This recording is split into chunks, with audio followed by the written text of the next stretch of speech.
Welcome, everyone. My name is Tom Milousis. I'm the chair of membership at THI Canada, New Leaders. Today, I have with me and would love to introduce Peter Paraschis. He's our first research participant in our mentorship program. Peter, welcome.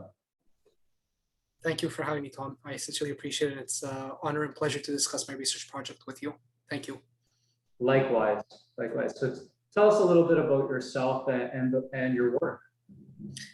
Sure. So I'm a second-generation Greek Canadian from the Peloponnese. And a bit about myself, I have done postgraduate studies in international relations with political strategy, and I have worked both in the private and in the public sector.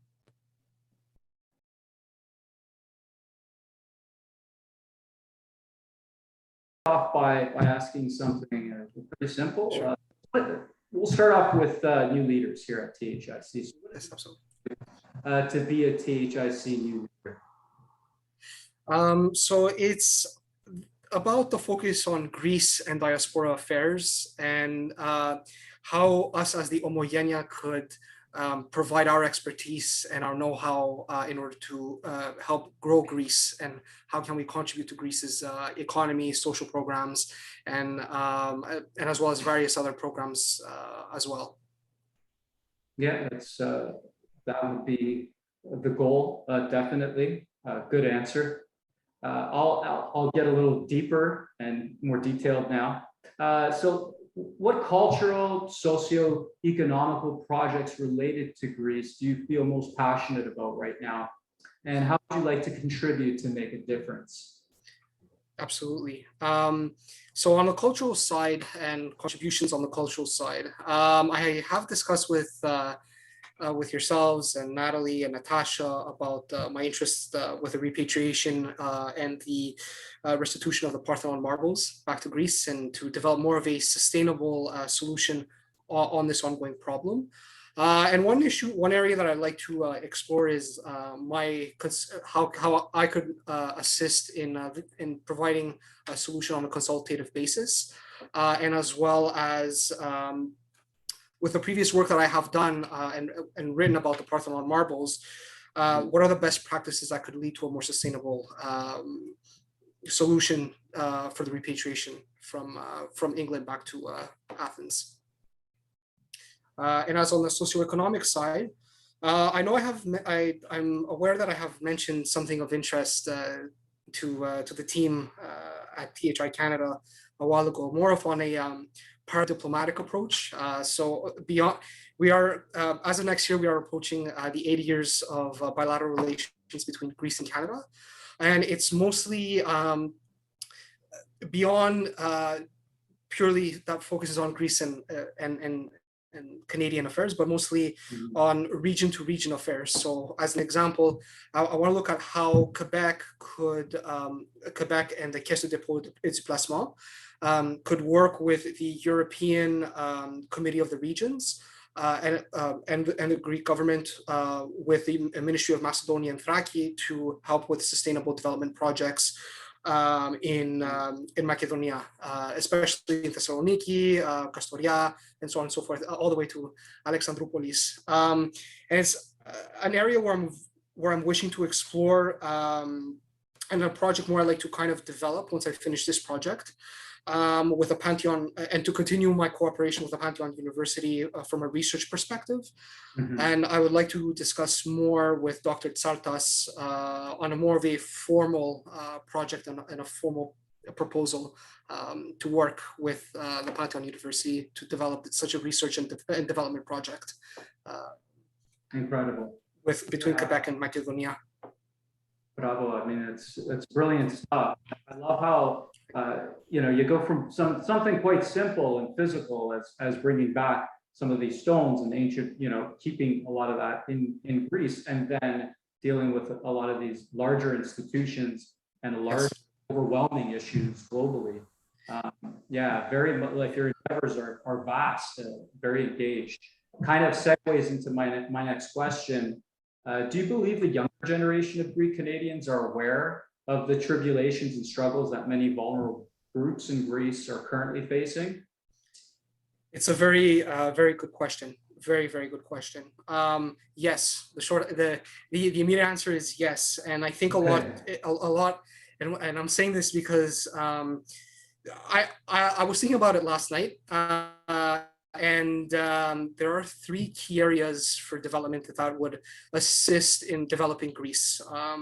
The first is youth mobility and investing in youth potential and growing with youth potential to build Greece. So, as an example, keeping local Greek talent and homogeneous talent between obviously Canada and Greece, more as a youth mobility in order to develop them, such as apprenticeships towards their field of studies or internships, or even like contract positions that could help them develop their careers in their given field of studies, and they could grow within their field. So as a bridge program between education and the professional experiences with Canada and Greece with the youth mobility. Another idea it also leads on to my second area is the development of more smart cities and sustainable growth in Greece. As an example, there's an over concentration of population bases in Greece, like as an example in Athens, Thessaloniki, Patra, and Rethino in Crete, and more to kind of have a more even distribution of growth in key areas in Greece, such as Peloponneso, such as Sterea and Roumeli, and areas of Greece, such as Macedonia and the Aegean Islands, and to develop potential in these population bases for Greece's economic growth. And it leads on to also my third question, where we could say it's more the promotion of state and family-friendly policies as incentive programs that would assist in keeping local talent to help grow Greece. Fantastic. Great answers, a lot of great work. Okay, Peter, let's switch gears and talk about mentorship with HSPN research project specifically. Your research project with Professor Grigoris Saltas is titled Greece's, and this is a mouthful, Greece's geopolitical and geoeconomic engagement in the Eastern Mediterranean, subtitled Greece's strategic positioning from its continental shelf to its goal of geoeconomic and sustainable transformation. Peter, please explain for our viewers all of that in a nutshell. Absolutely. So I'll start off with more of the current developments that's been happening in the Eastern Mediterranean. As I think we may all agree that there's now a kind of a scramble to access those the famous gas reserves that's been ongoing. And the idea is, if we look at it from a macro geopolitical perspective, right? We have a lot of players that are backing over their own well, I would say developments in the region. So as an example, let's, because of my research paper, it's on Greece. Greece has a legal claim to the continental shelf, which is the 200 nautical miles. So it's the area that is below where the mainland is. It's the area that is at the bottom of the shelf. So as an example, Greece has had yes, Greece has delimited its exclusive economic zone with Italy as of discussions with the 1977 discussions. Recently, it has partially delimited its exclusive economic zone up to the 28th meridian, which is kind of halfway where the baseline of Castellorizo meets the baseline of Egypt. So with Egypt, the Egyptian government. And now it's in discussion with, re-entered discussions with Albania to delineate its exclusive economic zone with Albania, and then soon with Libya. The idea it's to access the area, the hydrocarbon reserves not only for Greece, but also its partners in the region, such as Egypt, Israel, and Cyprus, based upon international law and wider economic cooperation. So on one hand, this is more the Euro-Atlantic bloc, and then on the other hand, it is our neighbor is having more of a Eurasian approach, such as what China is doing in the South Asian Sea, South China Sea, excuse me, with its claims to the continental shelf. Now, the Seville map, according to the United Nations Convention of the Law of the Sea, delimitates based upon how the land formations have their exclusive economic zones, and indeed, the islands have access, and the peninsulas in Greece have access to their own exclusive economic zone. Cyprus itself too has access to its own economic zone. Now, it goes into, from that, the more the geoeconomic and geopolitical perspective into the international law, whereas, as I mentioned, the islands and peninsulas all have their exclusive economic zones, and as well as their continental shelf. This bridges to now the idea of there's been ongoing discussions now, especially with the East Med pipeline that's going from Israel to Cyprus and then to Greece and into Italy, to bring gas to Europe and other external markets, such as in Asia, via the Suez Canal with Egypt. Now, my approach is more from the Norwegian perspective and the Emirati perspective, where what they're doing is they're taking now the gas and they're selling it to external markets, and from that they're taking the revenues from their hydrocarbon extractions and using it to develop more clean energy, alternative energy sources, as well as clean infrastructure. Right now, the main discussion it's electrification and hydrogen fuel cells, and what I'm looking at, it's from now where I've left off. It's from that transition to look into a sovereign wealth fund for Greece in order to fund these operations in Greece. So, as an example, what I'm looking at, it's as a hydrogen highway from Thessaloniki all the way to Burgas in Bulgaria via Alexandroupoli, and an electrified rail from Thessaloniki to Athens in order for the sustainable development and more like the environmental transition for Greece by 2050. Because by 2050 we're supposed to be having more of a net zero, not a full zero, but a net zero. Basically, it's a phased approach on shifting from hydrocarbons to clean energies, because if we go from overnight from hydrocarbons to clean energy, it's very expensive. These technologies are very expensive, so we need to have more of a phased approach for Greece in order to this clean energy transition, and of course also for economic cooperation, not only for Greece but in the wider Eastern Mediterranean, Black Sea, Balkans, and European areas. Such massive goals, and I bet if you were to ask all of these countries individually which way they would go, they'd each come up with perhaps a different approach. But with the same goals in the end, right? And it's just a matter of not politicizing it, looking at a human resource that we all need to harness and empower.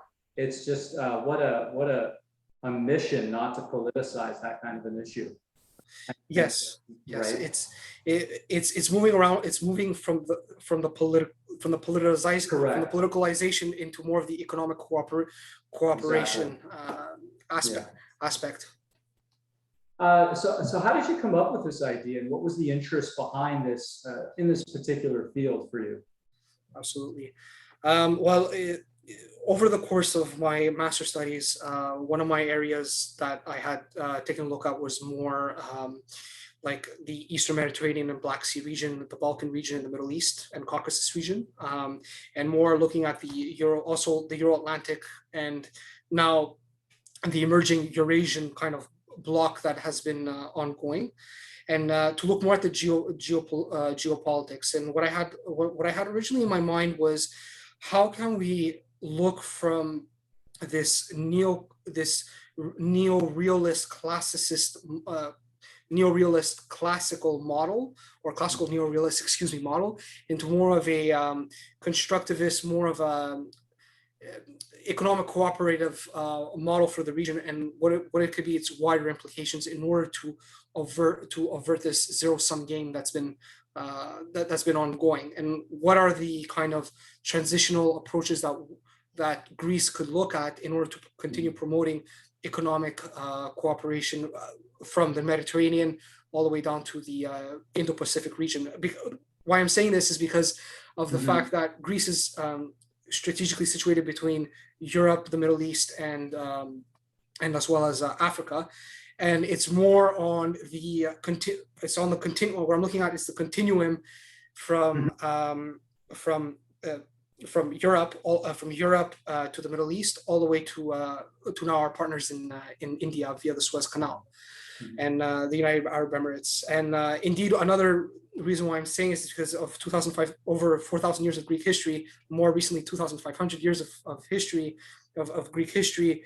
It's looking how is Greece strategically positioned between East and West, and how it could help facilitate this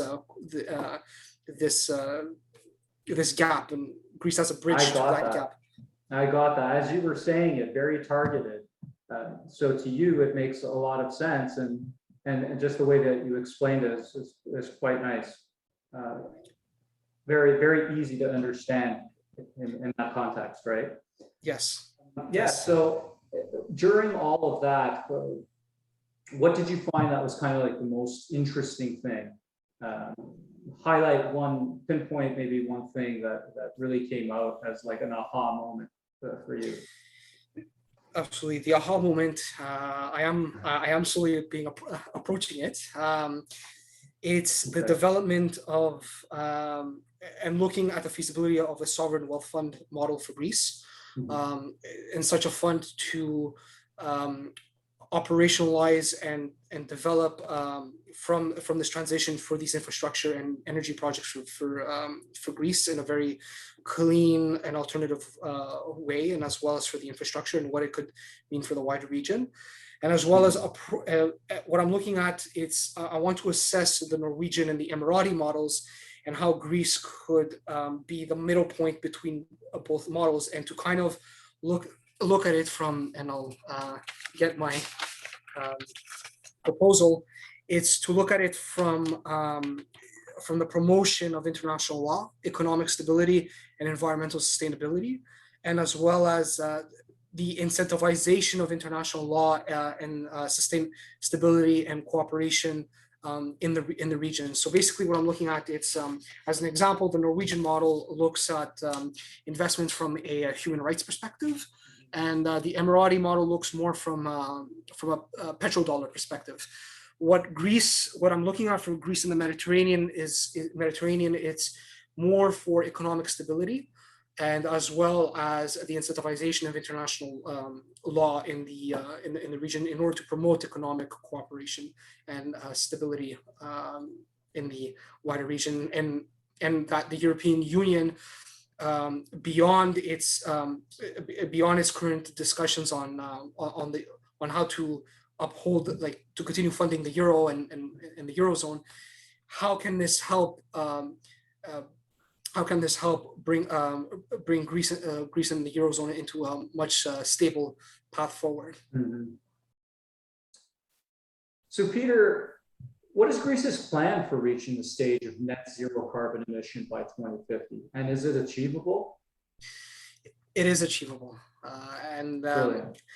I'm saying this because by 2030, there is some sort of a target to start at least phasing out carbon fuels incrementally within Greece, and as well as Greece being as part of the European Union and the European community. it's also following the EU Green New Deal and the EU Taxonomy Delegated Act in 2021, that was written as of now in 2021, due to the fact that the EU Taxonomy Climate Delegated Act, yes, it does sound funny and weird, but it's a document that spells out, like, as an example, what is green and what isn't green for businesses in Greece. And indeed, liquefied natural gas is mentioned to be as a kind of a bridging fuel in order to achieve these targets by 2030 and by 2050. By 2027, the East Med pipeline that's going to be running from Israel and Cyprus to Greece and Italy, it's going to start becoming operational, and it will be assisting in helping Greece starting its transition into clean energy and infrastructure projects. Indeed, it's as an example, we are seeing now in the island of Antipsalea in the Cyclades that the whole island is going into electric mobility. So now Volkswagen, they're selling they're going to be selling electric cars in Greece for the island of Antipsalea for electric mobility on the island, and installing electric outlets across the island, which that too is part of the infrastructure, and for its green for a green economic kind of growth model for Greece.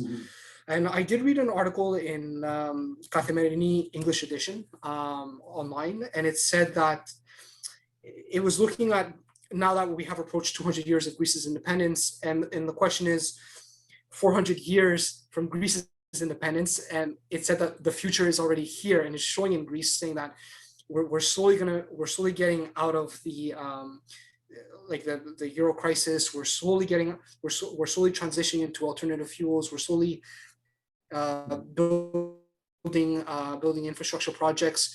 Now it's going to be more of a shift for Greece in the wider Mediterranean and the wider EU, and now even our EU colleagues are looking at Greece and saying, "Well, this is a good.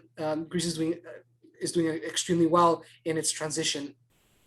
I gotta say, Peter, everything you're doing is honest, sincere. It's super important for many reasons that don't even need to be explained. We are so happy to have you here. And the first of our mentors on our team, it's really a pleasure speaking with you and working with you. Thank you.